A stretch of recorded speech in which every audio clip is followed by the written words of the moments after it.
Hey, this is Brad Gill at NextHome Lifestyles, coming to you on November 15th for another weekly housing snapshot, taking a look at the city of San Jose.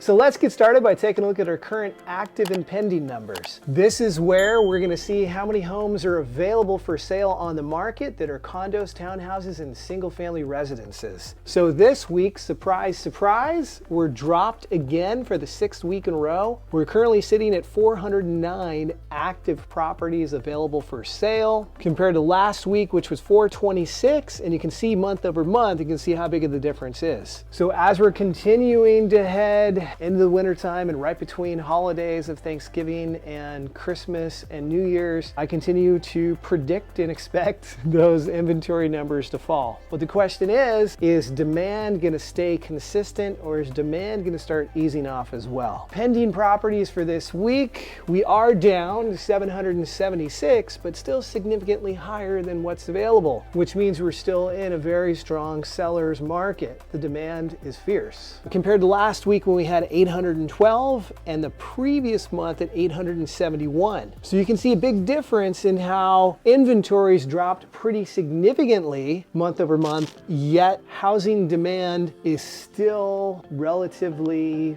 stable. We have a drop of over 150 points versus a drop of less than 100. Let's jump into the trends. Do we see any forecasts coming, anything to change our mind regarding where the overall housing market is headed? My prediction is no, but let's jump in and take a look. New listings over the last 7 days were down at 166 new homes coming to the market. Surprise, surprise. Last week was 172 month over month.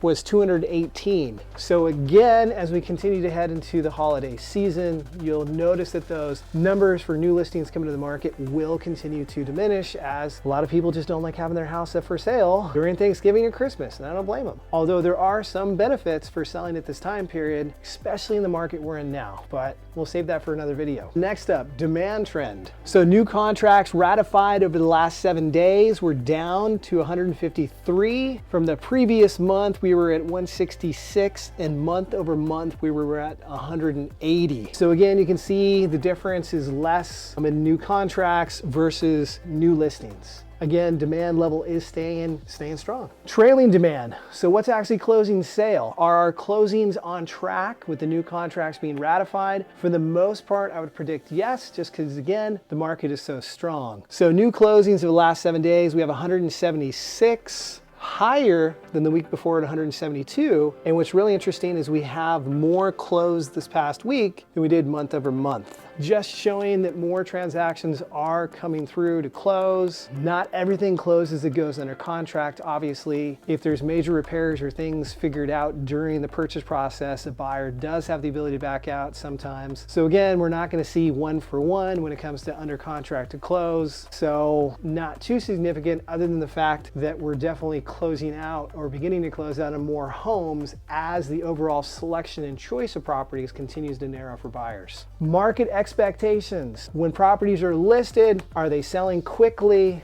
Are sellers getting the prices they want?